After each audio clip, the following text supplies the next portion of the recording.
the classical liberal will forever be on the back foot, defensively being charged with being essentially either a hypocrite or a traitor to his own values. And it's because of the value of equality in the abstract, not when it's applied to procedural fairness, which obviously we all agree with.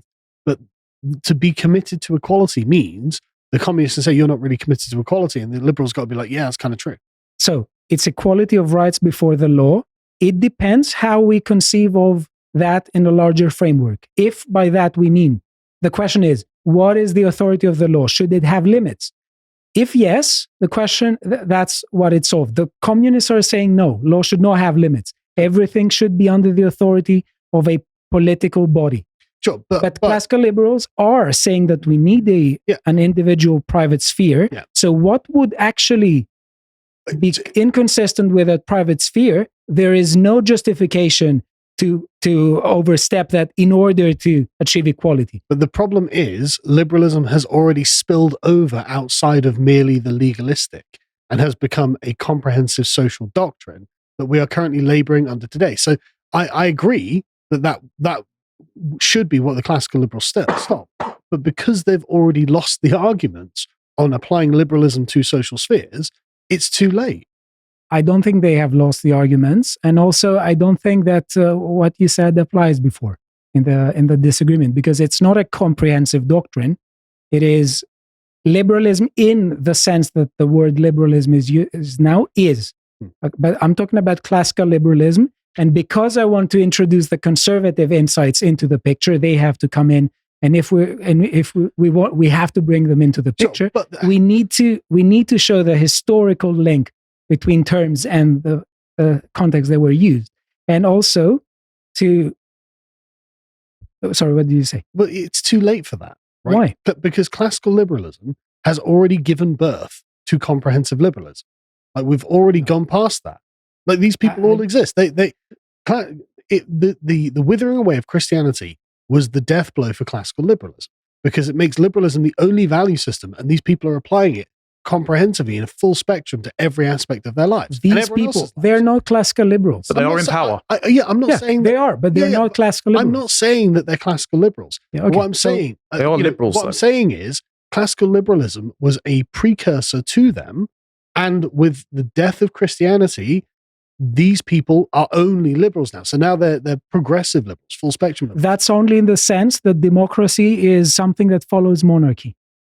Maybe, but so it's not a rich or a substantive claim there. It's just like saying things change. I don't agree. I think it is a substantive claim, because they are applying liberal principles in areas where it's not appropriate because of a vacuum of any other principles to apply in these areas, right? Because they're the only principles these people have left. And so unless there was some way of reviving the religiosity of the general public, which I'm not sure that there is, I don't see how it's not inevitable that actually liberalism does take over society and eat away at these things, because it has an interest in doing so. I don't think that it inexorably leads to this. If we look at the idea it has, though. We are literally in that position. No, because if we actually take seriously the idea that there is always social conflict, like in the Machiavelli discussion, we will constantly bear in mind that there are always tendencies of disintegration within each system. So my point is, when we have all these bits, when we have all the Marxists, the whatever they call themselves, who are trying to deprive us of significant liberties, they're always going to do this. We should resist it.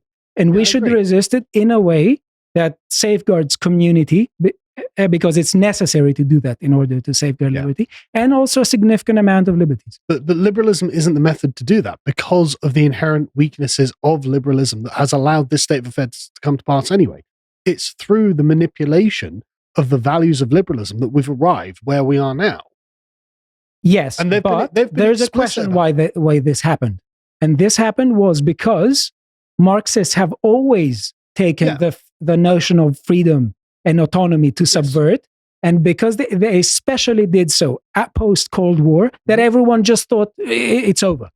Yeah, but that's why they did it. But that doesn't mean that it is.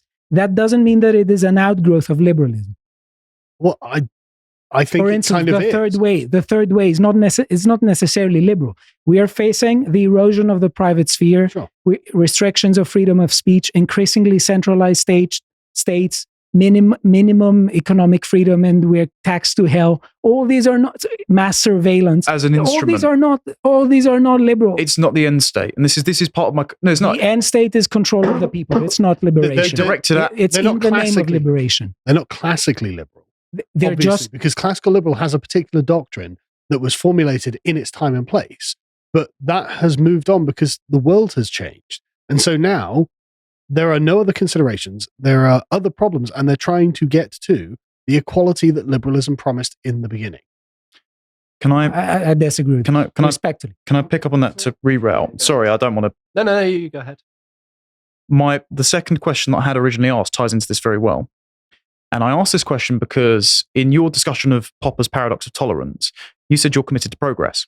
Yes. So, and you are. You want to improve things. Okay, but yeah. Right. Well, what does improvement mean? That's the question. Yeah, exactly. Like I'm not committed to. You find it, right? Sorry. Yeah, that's what I was going to ask. And also, I'm not committed to equality. So this is not a charge that I am vulnerable Equality to. of what? I said I'm not committed to equality. But what kind of equality? I said I'm not committed to it. To what kind of equality? Equality of results, equality of yeah, I'm just not rights. As in, it's so not. You want no equal rights before the law, no equal outcomes. I would rather they were applied proportionately, but I'm not committed to equality in the abstract. Right? That's what I'm saying. I'm not either. Okay. You are as a liberal, though. No, I'm saying equality of rights before the law. When you're saying you're not in favor of equality, I'm asking you equality of what? Because whenever we're talking about things in the abstract, I'm always going to be there and say, what do we actually mean? Yeah, but, okay, in order to leave this also isn't my question, right? My question was, going back to the second one, how do you contain it at political liberalism? Because this is something that we've been saying. Yes, political liberalism, I agree with you on the end state that you want, but it has been elongated, it has been undermined and subverted, and now we've ended up at this place. And this place is the transition stage to whatever the elite have in mind, be it comprehensive liberalism or communism, right? So I don't think if that's a good representation of my view, but let me hear you. But no, it's not. I didn't say your view. I think okay. I agree. I didn't that this say is what's happened.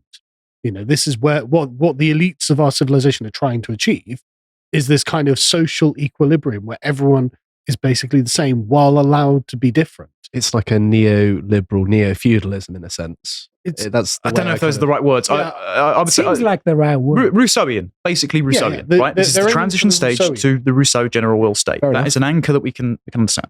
Right. Okay. So with a commitment to progress and the fact that it has been elongated and undermined, how are you going to contain political liberalism when it hasn't been contained yet, and you've got another angle of attack there that they can exploit? So, because again, when you say conservative liberalism, those things seem antagonistic in their goals to me. That's why I'm asking a question. I'm not trying to summarize your perspective. I'm asking, what do you do about that? So, I think that should I respond now or do you? Of course, yeah. You don't need to ask because I don't want what happened to part one. Stop worrying about what. Yeah. You're fine. No, I'm worried about Josh. Okay. I'm fine. So, I've got a bit of a cold. Other than that, I'm doing all right.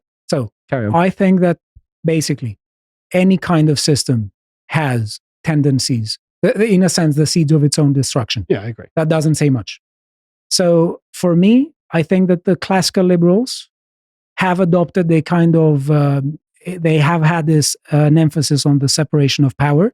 This is one device that is being used, for instance, in the structure of the state that is trying to block particular powers from growing in a way that compromises the individual rights of people.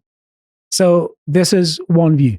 When it comes to the structure of government, I think the separation of powers in a way that Montesquieu was talking about and the US founding fathers were embracing, I think that this is a wise system. It doesn't mean that it doesn't have its flaws. It does have its flaws. But the main question for me is what happens now when we're doing this? So for me, number one, we should engage in discussion amongst ourselves, first of all, because you can't discuss with everyone. I think that's obvious. It goes without saying. and actually get on the same page with respect to what things mean. And with respect to our diagnosis of what is going wrong, and also our proposed solutions. So there is always going to be the tendency of people who will want to step over the private sphere. So the only thing I think we can do is to try to as hard as possible, or as strongly as possible, to have the system and generate the people who will be educated in a particular way that will want to uphold such values. So conservative liberalism comes here in the following way. And you could say that this is something that someone like Adam Smith could be in favor of, because you mentioned before Adam Smith, and I think you mentioned him correctly. Your description was accurate. So for me, things like having an education that supports the dominant culture of a particular country is something that is necessary. Why? Because it's pragmatic. In the abstract, you can't say that this can be anti-liberal, but in the abstract. Okay. The point is, in the concrete, what are the pragmatic measures that have to be taken in order for us to actually have a private sphere of activities that is significant and is free from interference, instead of just patting ourselves in the back and saying, yeah, we're liberals and pro-liberty and stuff. But this doesn't answer Connor's question. To watch the full video, please become a premium member at lotuseaters.com.